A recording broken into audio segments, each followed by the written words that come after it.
On a plus de 620 inscrits, dont 90% d'étrangers, 120 Australiens. L'événement est d'ampleur mondiale. À partir de demain, Lyon accueille le Congrès international des sociétés de roses.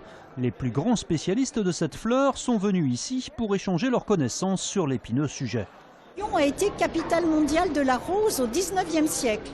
Nous retrouvons en Australie, en Nouvelle-Zélande, des roses anciennes lyonnaises qui ont été créées il y a plus de 150, je dirais même 180 ans. Donc il était pour nous très, justifié que ce congrès mondial ait enfin lieu à Lyon.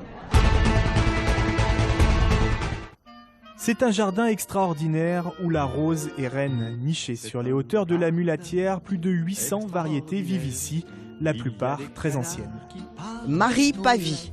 Elle est née en 1888 et vous voyez, elle se porte très bien. Elle refleurit plusieurs fois, un petit parfum très délicat.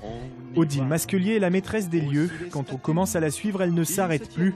À chaque rose, un parfum, une couleur, une anecdote. Depuis 1975, elle façonne à sa manière ce petit paradis. Aucun traitement chimique. Ici, la nature fait sa vie, ou presque. Elle aime à dire que ces fleurs sont sous liberté surveillée. Il y a quelques endroits où c'est un petit peu strict, il en faut, mais tout le reste est un fouillis organisé. Et des visiteurs me disent j'ai adoré votre fouillis-fouilla où je me suis perdue comme dans le jardin de mes grands-parents quand j'étais petit. Elle est née en tout à fait début 19e. C'est cette noisette carnée qui est à l'origine des plus belles roses lyonnaises, Crépuscule, Rêve d'or. Ce jardin est aujourd'hui réputé dans le monde entier. Ce matin, une Anglaise et une Australienne sont venues donner un coup de main pour tailler les rosiers. Ça a quelque chose de spécial parce que vous êtes au milieu de la ville. C'est rare d'avoir un tel calme.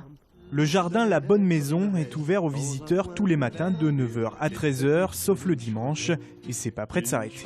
Vous savez, on dit qu'on peut se guérir de l'alcool, de la drogue, de la cigarette, mais pas du jardin.